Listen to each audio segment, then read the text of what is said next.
Depuis la guerre en Ukraine, jamais la Chine, la Russie et l'Iran n'ont semblé aussi ouvertement alignés sur la scène internationale contre un ennemi commun, l'Occident. Tel était donc le constat avancé dans ce documentaire réalisé par Sophie Lepeau et Julien Blum. Qu'en est-il réellement? Nous allons en débattre maintenant avec nos invités présents aujourd'hui sur ce plateau de Débat Doc. Jean-Louis Bourlange est tout d'abord avec nous. Bienvenue à vous, Jean-Louis Bourlange. Vous avez été député européen pendant plus de 18 ans, puis député MoDem des Hauts-de-Seine et président de la Commission des Affaires étrangères de l'Assemblée nationale. C'était entre 2021 et 2024. À vos côtés, Isabelle Lasserre. Merci de m'inviter chez vous à nouveau. Vous êtes journaliste au Figaro, spécialiste des questions internationales. On vous retrouve par ailleurs régulièrement dans notre émission quotidienne Ça vous regarde, c'est sur notre chaîne LCP. Et vous êtes l'auteur, entre autres, de Macron-Poutine, les liaisons dangereuses, disponibles aux éditions de l'Observatoire. Et puis enfin avec nous, Bertrand Badi, bienvenue à vous.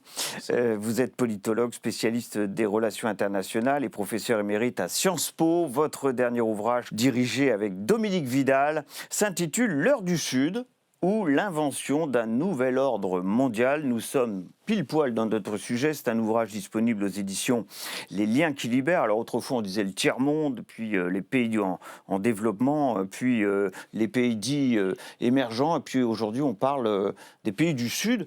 Pourquoi cette nouvelle appellation sur le terrain géopolitique? Il faut noter que ce Sud global vient prendre la succession du terme de tiers-monde. Vous savez, quand le mur de Berlin est tombé, il n'y avait plus de deuxième monde, donc il n'y avait pas non plus de troisième monde, et donc le concept de Sud global s'est généralisé. Alors, le documentaire que nous venons de voir défend évidemment cette idée et étaye ce constat d'un axe Chine, Russie, Iran, un axe anti-occidental. Jean-Louis Bourlange, il n'y a pas si longtemps, dans Le Point, vous disiez c'est désormais la Chine qui mène la danse pour son propre compte, sans aucun souci d'internationalisme.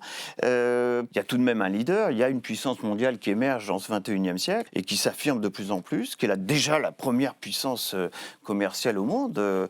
La deuxième puissance économique, c'est la Chine. Je crois que ce qui distingue les combats qui ont été menés pendant la guerre froide notamment, c'est que toutes ces puissances sont devenues autoréférentes.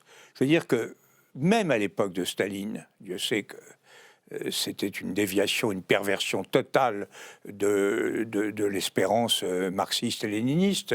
Mais même à l'époque, il y avait c'était le projet soviétique était adossé à un projet de révolution mondiale extrêmement précis, fort, avec il y avait quand même dans le politburo un intellectuel comme Souslov, par exemple, qui animait une révolution mondiale. Là, on voit bien que chez Poutine, il n'y a rien d'autre qu'une autoréférence à lui-même, à son pouvoir, à son oligarchie, à sa kleptocratie, à son autorité.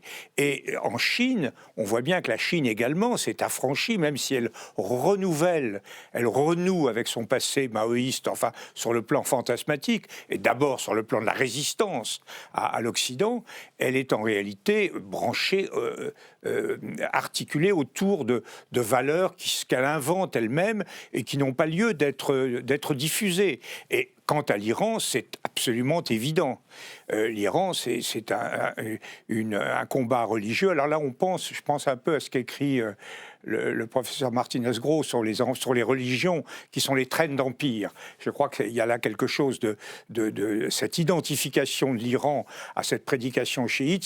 C'est une traîne d'empire, mais chaque fois, on a affaire à des gens qui se réfèrent à eux-mêmes et qui sont en fait liés principalement, sinon uniquement, par l'hostilité très profonde aux valeurs que nous représentons je n'irai même plus en Occident, parce que je ne sais pas très bien où en est le président Trump, mais en tout cas en Europe.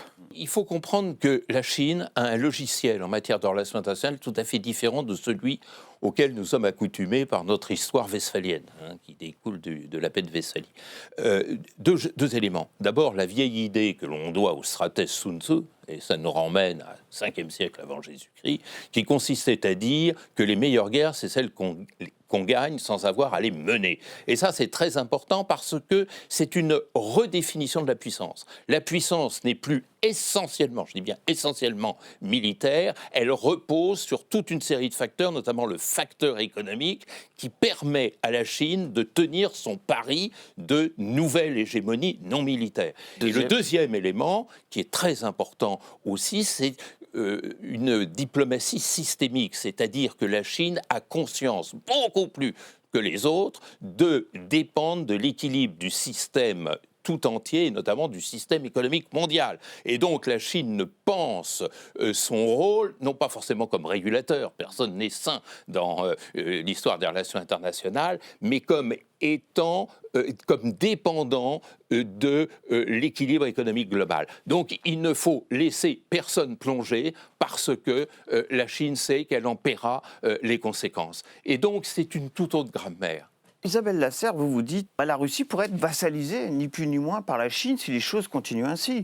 Dans cet axe, c'est bien la Chine qui est en train de cannibaliser pour partie la Russie ? Oui, alors je crois qu'il faut différencier en fait, la partie économique de la partie politique. Oui. C'est vrai que la Chine est le leader au niveau économique de cet axe. Aujourd'hui, le leader en matière politique, pour moi, c'est la Russie. C'est-à-dire que c'est la Russie qui est au centre. Alors moi, je parlerais vraiment volontiers d'axe anti-occidental. Oui. Et je mettrais aussi dans cet axe anti-occidental la Corée du Nord en ce moment. Et cet axe pioche dans le mal nommé Sud global des pays sur des intérêts particuliers pour renforcer effectivement en fait, la contestation de l'ordre international et la contestation des valeurs internationales, enfin des valeurs de l'Occident et plutôt effectivement des valeurs de l'Europe. Ça, c'est absolument clair. À terme, et c'est là qu'il est beaucoup plus difficile de parler d'alliance, il est vrai que la Russie s'appauvrit avec sa guerre. Alors, selon les économistes, l'économie russe peut encore tenir 3 à 5 ans, ou alors elle menace de s'effondrer en ce moment. En vérité, personne ne le sait, et la Russie, grâce à l'aide des alliés de son axe arrivent à se maintenir, mais enfin quand même, et principalement elle s'appauvrit quand la Chine, même si elle a des problèmes de croissance aujourd'hui et si elle a ralenti, elle continue quand même à s'enrichir. Donc c'est vrai qu'à terme, la Russie risque d'être vassalisée par la Chine. Et on voit aussi dans cet axe les limites, en fait, et ce qui empêche, en fait, de transformer l'axe en alliance. Par exemple, je prends juste un exemple en ce moment, c'est le nucléaire, la menace nucléaire brandie de manière permanente par Vladimir Poutine, qui en fait un chantage politique pour essayer d'enrayer le soutien occidental apporté à l'Ukraine.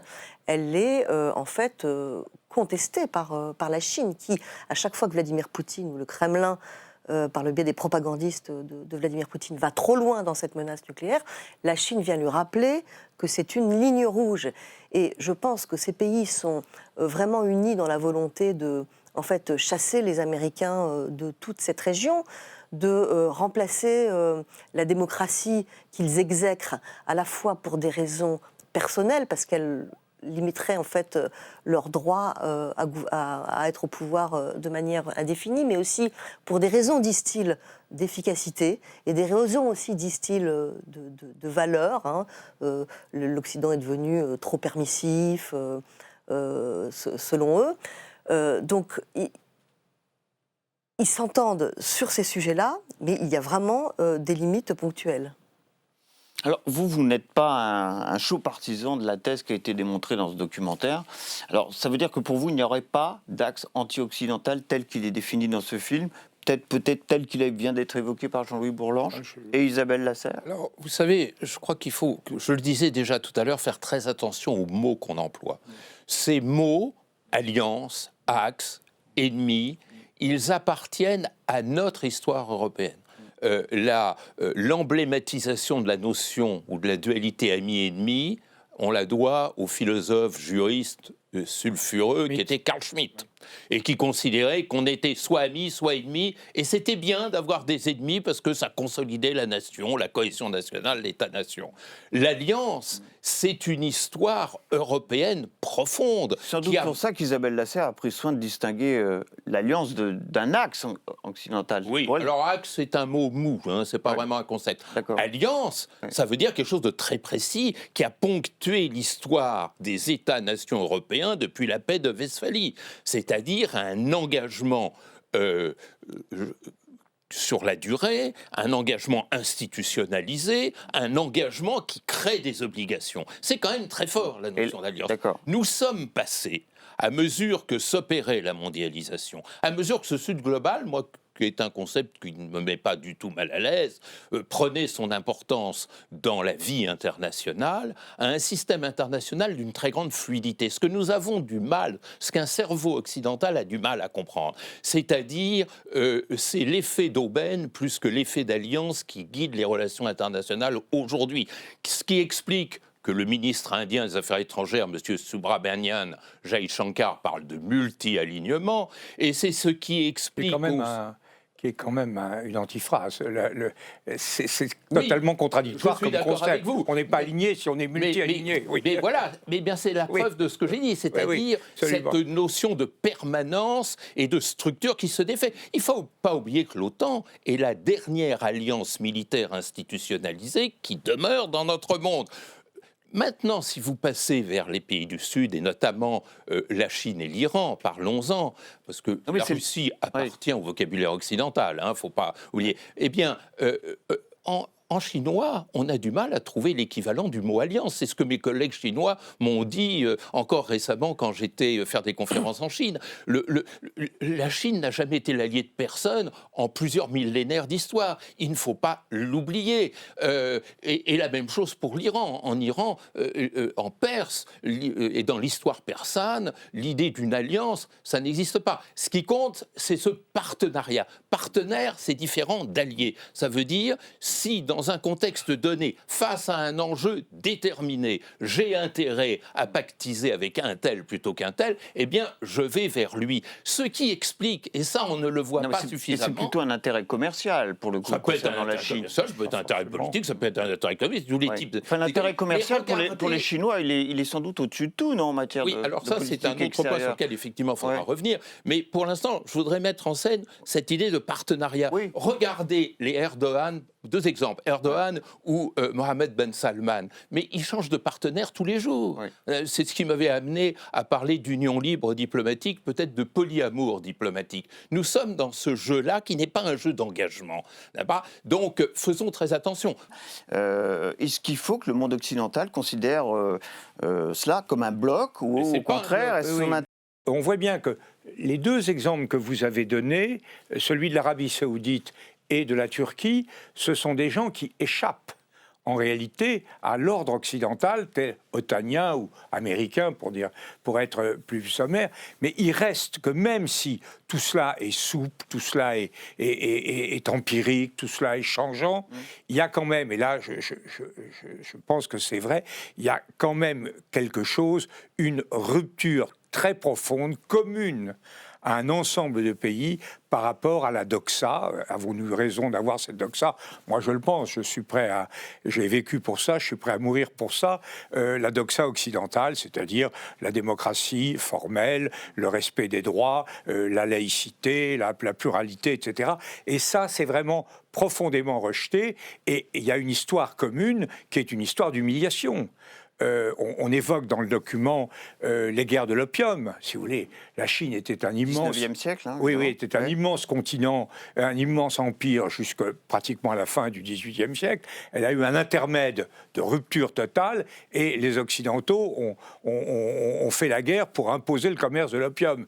C'était quand même quelque chose. Bon, et ça, c'est une humiliation. Les traités inégaux qui en ont suivi, c'est une humiliation très profonde, dont d'ailleurs ce grand géopoliticien Hergé a rendu compte dans Le Lotus bleu, de façon très claire. Donc il y a ça. L'Iran, c'est la même chose. L'Iran, comme la Turquie d'ailleurs, ce sont des pays qui étaient à la périphérie de l'Europe, qui ont pratiqué ces formes. Et il y avait un parallélisme entre Pahlavi et Atatürk, le despotisme éclairé, qui était un despotisme de rattrapage par rapport à l'Occident, mais qui était sur un fond d'humiliation profonde que nous avions fait subir. Donc il y a cette humiliation qui, je crois, est quelque chose de très central, mais par ça, oui, l'empirisme, les partenariats, les alliances instables, etc. Alors très concrètement, dans ce documentaire, on voit qu'il y a des organisations internationales qui symbolisent un peu cette alliance, pour reprendre le terme que vous avez préféré à Axe. L'OCS, par exemple, l'Organisation de coopération de Shanghai, qu'on a vu évidemment dans ce film, les BRICS, bien entendu, qui sont un club plus large, qui compte aujourd'hui 10 pays, dont évidemment la Chine, la Russie et l'Iran. Là, c'est très concret, en réalité, la mise en place peut-être d'un monde alternatif, oui, d'une vision mondiale alternative à celle que propose le monde occidental depuis l'après-guerre. Moi, déjà, ce que je remarque, c'est que depuis le début de la guerre en Ukraine, de l'invasion russe en Ukraine, on a cessé d'annoncer la fin de, alors je ne sais pas comment on peut l'appeler, alliance, coopération, rapprochement, d'une part entre la Russie et l'Iran, d'autre part entre la Russie et la Chine, comme on l'avait fait d'ailleurs avant entre la Russie et la Turquie, en disant c'est basé sur rien du tout, la Russie va être vassalisée par la Chine, etc. Et depuis 3 ans, moi je ne fais que voir le renforcement de ces associations avec la Chine, avec l'Iran, donc c'est vraiment aide économique, détournement des sanctions, aide militaire, jusqu'à le dernier resserrement des relations entre la Russie et l'Iran, c'est que en fait la Russie avait été quand même très coopérative avec les Occidentaux dans l'affaire du nucléaire iranien, avec le JCPOA, et il avait toujours freiné l'Iran. Et là, la Russie, sans doute en échange des drones et des missiles qui sont fournis par Téhéran, ne freine plus en fait la montée nucléaire de l'Iran. Donc moi, je vois ces relations entre la Russie et ses partenaires se renforcer. Alors, elles n'auront peut-être qu'un temps, mais je pense qu'en ce moment, elles se renforcent parce qu'elles ont un objectif commun. Et cet objectif commun, c'est de chasser les États-Unis et de remplacer l'ordre occidental. Elles le font d'autant plus facilement que la guerre en Ukraine a un petit peu enflammé tout ça, et qu'il y a un vide, en fait, à la fois politique du côté américain, puisque les Américains, et c'est pas spécifique à Biden, ça a commencé avec Trump, ça a commencé avec Barack Obama. Il y a un retrait des États-Unis, en tout cas une volonté de retrait des États-Unis, du Moyen-Orient et de l'Europe. Et en même temps, il y a un retrait économique absolu de l'Europe face à ces pays qui montent en fait au niveau économique. Je mets entre parenthèses la Russie. Donc il est évident que cet ordre qui date de 1945 ne fonctionne plus, qu'il n'est plus adapté aux nouvelles réalités. Et je pense que ces pays n'auront de cesse, tant qu'ils ne l'auront pas remplacé, et là j'ajoute aussi le système des valeurs et de la démocratie, qu'il ne leur convient pas. Et on est sorti en fait de cette illusion occidentale selon laquelle la démocratie étant le meilleur système, elle allait forcément se répandre comme une comme une traînée de poudre à la planète entière. Les Américains ont essayé de le faire de force en 2003 avec l'Irak, et après on l'a essayé avec le soft power. Force est de constater aujourd'hui que ce système, s'il convient parfois aux populations, ne convient pas au régime autocrate. Donc, tant que je pense qu'on est dans cet Occident qui descend, et dans cet axe occidental qui parfois cède et prend appui sur les BRICS ou les différentes associations, eh ben on va voir ces relations s'approfondir. On va voir un extrait du documentaire pour rebondir sur ce que vous avez dit concernant les valeurs humanistes défendues par les Occidentaux. C'est un responsable chinois et un responsable russe qui s'expriment dans cet extrait. Chaque pays doit avoir sa propre définition des droits de l'homme. On ne peut pas tous avoir la même définition. Nous n'avons pas tous les mêmes valeurs, elles dépendent des étapes de développement du pays, des traditions, de l'histoire. Il existe des particularismes et non pas un universalisme. Chaque nation doit choisir le mode de gouvernance qu'elle juge la plus efficace. Et pour moi, la démocratie est la pire façon de gouverner qui soit. Et nous développons un nouveau concept des droits de l'homme qui sera bien sûr plus conforme aux véritables besoins de l'homme et à une nouvelle façon de concevoir l'humanité. Ça, c'est vrai que c'est assez anxiogène, ce qu'on vient de voir, hein, du côté, avec un regard occidental. C'est-à-dire que là, on remet complètement en cause les valeurs humanistes et universalistes de notre droit international. Vous avez une majorité d'acteurs dans le jeu international actuel qui se sont sentis exclus, marginalisés de l'écriture des normes et des valeurs du monde. Et l'Occident a décrété ce qui était universel aux autres de s'aligner sur cela. Donc, évidemment, ça va tanguer, et ça tangue, n'est-ce pas? Tant qu'on ne fera pas un travail, comme disait le grand anthropologue, philosophe Gadamer, de fusion des horizons, on n'arrivera pas à construire un ordre mondial. Mais ce que je voudrais dire, et que je vous supplie de prendre en compte, c'est que nous avons changé de grammaire et nous ne nous en rendons pas compte. C'est-à-dire qu'avec la chute du mur et la disparition de la bipolarité, la notion de bloc a volé en éclats, sauf à un endroit, chez le vainqueur de la guerre froide, qui était l'Occident, qui s'est au contraire rétracté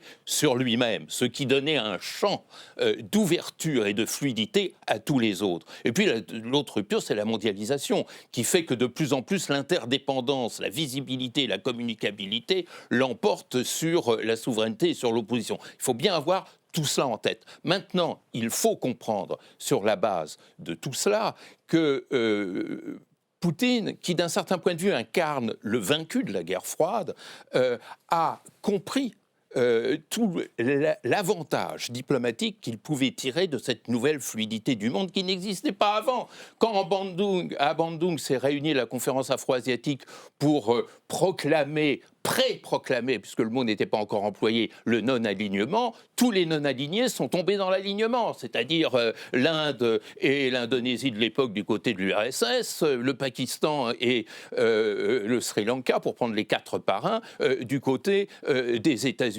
Ça, c'est fini, et le grand malheur et la grande erreur diplomatique des pays occidentaux, c'est de ne pas avoir compris ce changement et ne pas avoir saisi cette occasion pour créer de nouveaux partenariats et pour éviter cet embastillement dans lequel nous nous retrouvons.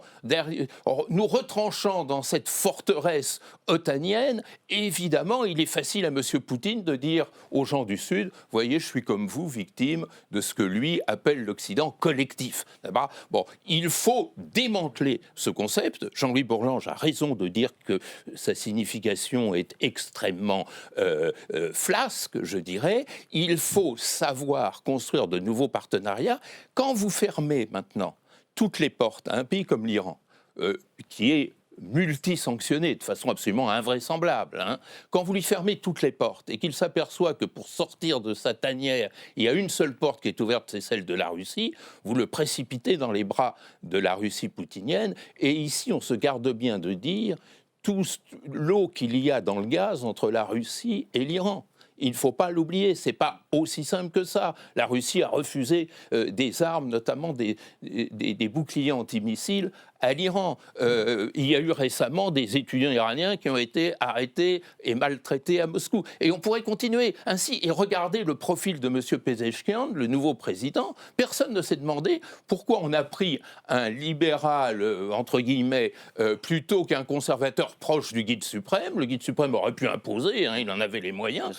Et il ne l'a pas fait. Et qu'est-ce que ça signifiait? Une volonté d'ouverture, et immédiatement, on a verrouillé à triple tour, puisque c'était déjà à double tour, la porte vers l'Iran. C'est comme ça que l'on crée de l'animosité, peut-être de la haine anti-occidentale. En tout cas, je ne vous ai pas trouvé très optimiste, Jean-Louis Bourlange. Parce que pas long, parce que je voudrais quand même qu'Isabelle puisse aussi s'exprimer. Mais je suis d'accord avec ce que dit Bertrand Badi sur la fluidité. Je suis moins d'accord avec vous sur l'embastillement. Je crois que notamment sur l'Iran, nous avons été ouverts. Nous nous sommes engagés sur les négociations, sur la dénucléarisation. En échange, nous avons fait ce que c'est Trump qui a quand même, et Trump représente une version vraiment erratique de tout Durant ça. accord sur le nucléaire en 2015, et ensuite Trump arrive au pouvoir et renie cet accord. Bon. Mais pas tout. Ce qui me paraît aussi, et doit être signalé, c'est quand même, et là c'est une lutte, c'est le déclin de puissance relative de l'Occident par rapport à tous ces pays, que ce soit sur le plan démographique, sur le plan économique, sur le plan technologique. Nous avons eu des États, notamment évidemment la Chine, qui a conquis une autonomie, une puissance, une hégémonie tout à fait considérable. Regardez ce qui se passe avec les voitures électriques. Ouais. C'est un exemple, il y en a mille autres. Ouais. Donc, mais un déclin au sein des Occidentaux, surtout en Europe, si on en recroit le récent rapport Draghi, au passage. Mais même les Américains sont très très bons en technologie, mais ils ont quand même échoué à toutes les guerres qui ont été menées par les Américains depuis la fin de la guerre de Corée ont été perdues.